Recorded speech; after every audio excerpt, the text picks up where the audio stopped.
So I'm just going to repeat the question. Okay, so David, who's a spine surgeon from Seattle, and thank you for the question, asks, when we talked earlier in the conversation and talked about prayer working, kind of what kind of prayer works, and what is it, what do we mean when it works? And I'm going to turn to Michael for you to take a first crack at that, but I'm actually remembering a conversation that I had with my good friend Warren Farrell, who actually came and joined us for a little bit. So it's great to see you, Warren. When I was talking to Warren a few months ago, and we were having maybe a year ago, we were having a conversation about the divine, about God. And Warren said to me, I don't know about God. I don't know if I believe in God, but I believe in prayer. And it was a wonderful comment, and that was really the entry into the conversation, right? And prayer, the way we're talking about it here, right, is again however we're using the broadest term, empirical.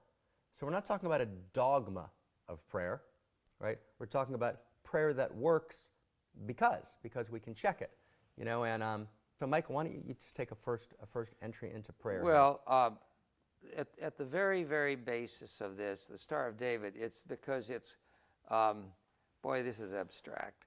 God calling to God, the God in us, the Deus implicitus, the philosopher Schelling, calling out to the Deus explicitus.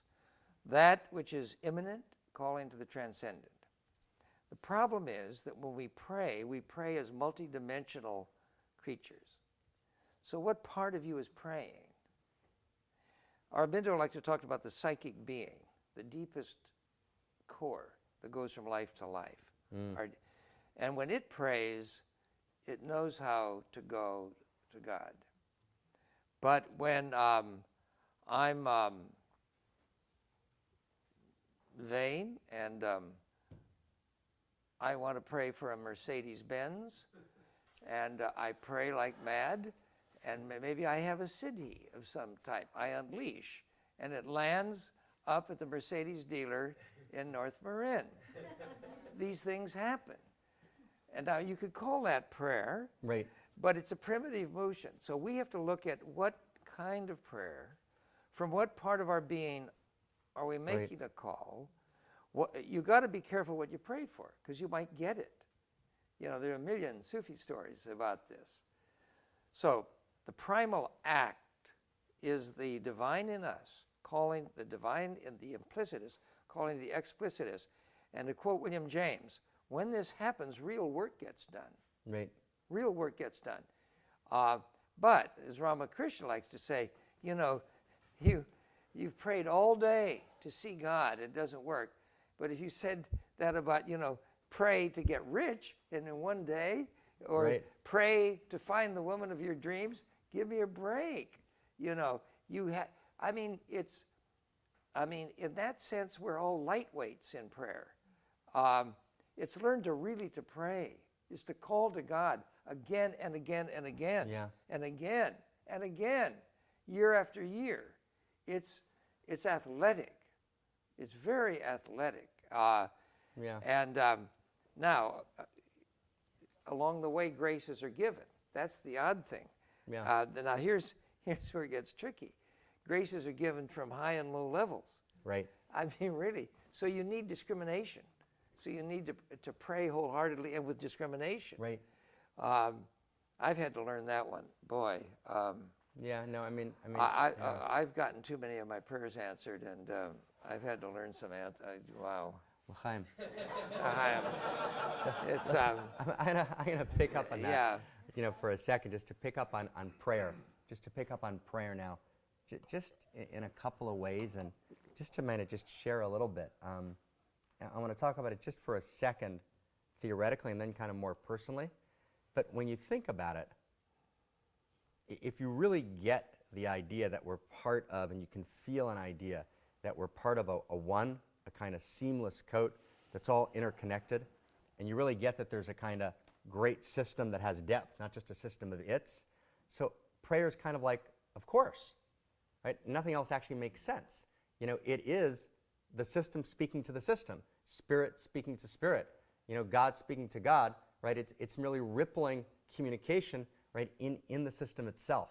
And of course, it couldn't be any different. But I want to kind of take it, David, to kind of a more personal level. prayer is, the experience of prayer is about contact.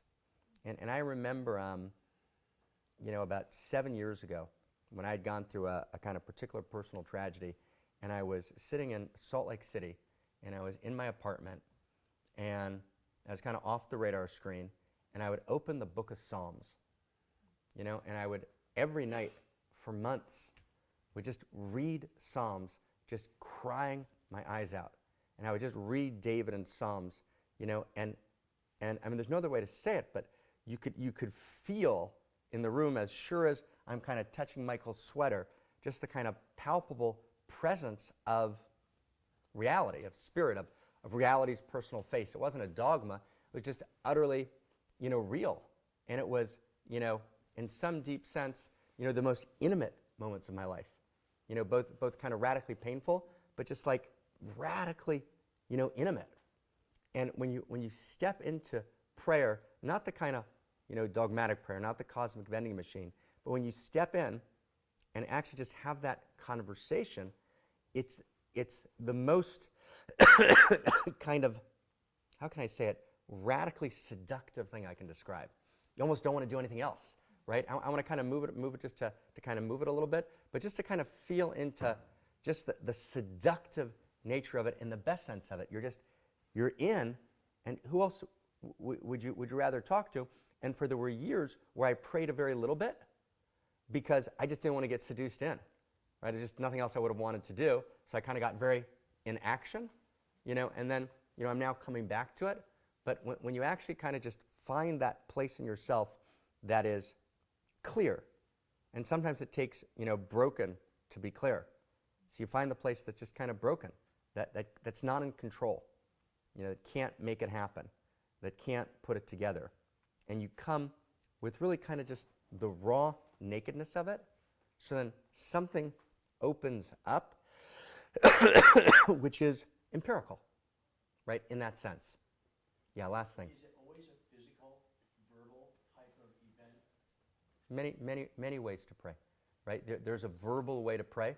So my lineage tradition, right, Kabbalah, right, has a strong verbal component, a kind of conversation. There are other traditions, but it's always about making contact.